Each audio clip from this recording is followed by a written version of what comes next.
Welcome back दोस्तों। America में कई दिन से ये घटना चल रही है कि अमेरिका के प्रेसिडेंट पर किसने हमला करा और इसकी वजह क्या थी। अमेरिका में एक रैली चल रही थी, तो रैली के दरमियान अमेरिका के प्रेसिडेंट पर हमला कर दिया गया। डोनाल्ड ट्रंप बच तो गए, लेकिन उनके कान से गोली छूकर निकल गई।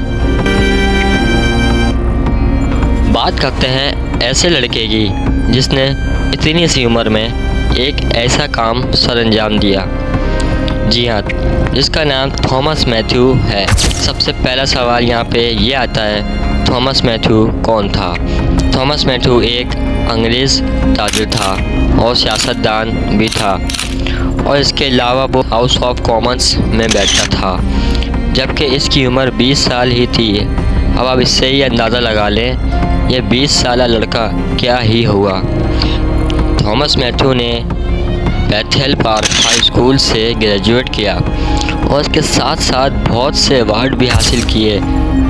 थॉमस मैथ्यू को सब स्कूल में शूटर्स के नाम से ही जानते थे और शूटर्स के नाम से ही बुलाते थे। अमेरिका के प्रेसिडेंट एक रैली में थे। इसके दौरान इन पर गोलियां बरसाई जाती हैं और इसी तरह पूरा अमेरिका इनकी सपोर्ट में खड़ा हो जाता है।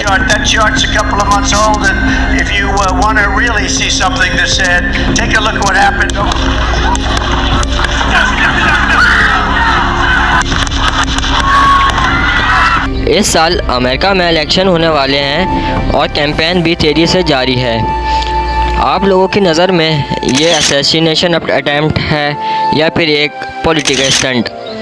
चलें समझते हैं कि हमला क्यों हुआ, इसके पीछे क्या वजह थी। अमेरिका में बटलर नाम की जगह पर रैली हो रही थी। ये जगह कुछ ऐसी दिखती है। क्या थॉमस मैथ्यू क्रोक्स टेररिस्ट था?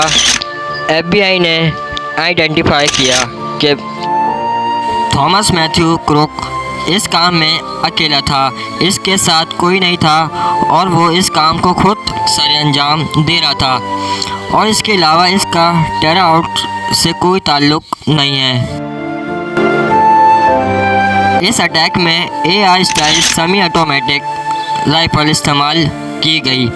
न्यूयॉर्क टाइम्स कहता है कि रैली 6:05 पर शुरू हुई, लेकिन 6:11 पर ऑडियंस ने इस शूटर को स्पॉट भी किया था और फिर कुछ लोगों ने चिल्लाया, शोर किया। फिर कुछ ही देर में गोलियां शुरू हो गईं। डोनाल्ड ट्रंप ने अपना सर थोड़ा साइड पर किया, जिसकी वजह से राइट वाले कान पर गोली छूकर निकल गई। इंटरेस्टिंग बात तो ये है कि इस एक्सीडेंट से पहले, इस अटैक से पहले जो बाइडेन ने इस वेपन के ख़िलाफ़ वार्निंग भी दी थी। इन्होंने ट्वीट किया ताकि लोग होशियार हो जाएं, इनकी टीम को वार्न किया। रैली के दौरान आसपास काउंटर स्नाइपर्स तैनात करे थे, जो कि इनका काम ये था कि कोई थ्रेट्स लगे तो सीधा शूट करने का ऑर्डर था। लेकिन सिचुएशन कुछ ऐसी थी जहां पर काउंटर स्नाइपर्स को तैनात किया था, उधर से अटैकर को स्पॉट नहीं किया जा सकता था। जैसे ही अटैकर ने गोली चलाई, इसके फ़ौरन बाद ही काउंटर स्नाइपर्स ने इस पर गोलियां चलाईं। फिर इसके बाद डोनाल्ड ट्रंप को सिक्योरिटी ले गई, तो उन्होंने फिर वहाँ आइकॉनिक गेस्चर किया। हैरानी की बात तो ये थी, इतना सीरियस एक्सीडेंट में गोली लगने के बाद भी कोई ऐसे खड़ा हो सकता है क्या? और फिर इसके बाद डोनाल्ड ट्रंप ने अपनी ऑडियंस के साथ नारेबाजी शुरू कर दी, फाइट फाइट फाइट के नाम से। ये फ़ोटो अब ट्रेंड पर चलने वाली है, लेकिन एक बात यहाँ पर गौर करने वाली थी कि शूटिंग के दौरान सब लोग शॉक्ड हो जाते हैं, लेकिन एक लड़की बिल्कुल रिलैक्स बैठी हुई थी, जैसे कुछ हुआ ही नहीं है। ऐसा लगता है कि इस लड़की को पहले ही इस अटैक के बारे में पता था। अटैक के बाद फ़ौरन ही अपना मोबाइल निकालती है और रिकॉर्ड करने लग जाती है। क्या आपको लगता है ये अटैक अमेरिका के इलेक्शन पर इम्पैक्ट पड़ेगा? क्या आपको पता है अब अमेरिका में इस हादसे के बाद डोनाल्ड ट्रम्प एक हीरो बन जाएंगे और होने वाले इलेक्शन में जीतने के चांसेस और बढ़ जाएंगे, बल्कि हद से ज़्यादा बढ़ जाएंगे। और अब इसका इम्पैक्ट वहाँ की रिहाइश लोग पर पड़ेगा जो श्योर नहीं थे कि वोट किसको करना है। इस अटैक के बाद लोग पूरी तरह से श्योर हो जाएंगे कि वोट तो सिर्फ हमारे प्रेसिडेंट डोनाल्ड ट्रम्प का ही है।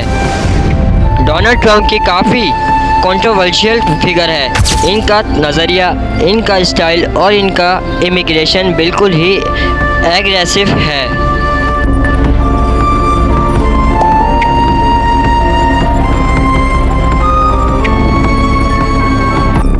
मैं इस अटैक के हवाले से मैं अमेरिका को यही बात रिकमेंड करूँगा कि ये टाइम थोड़ा मुश्किल है, क्योंकि इलेक्शन की वजह से अमेरिका में नहीं बल्कि कई ममालिक में इलेक्शन की वजह से कातिलाना हमले हो जाते हैं। तो make sure keep in mind everyone help each other.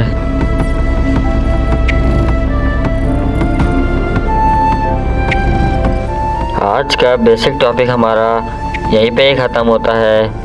अगर चैनल को सब्सक्राइब नहीं करा हुआ तो चैनल को जल्दी से जाके सब्सक्राइब कर दें। मिलते हैं अगली वीडियो में, जब तक के लिए इजाज़त दें।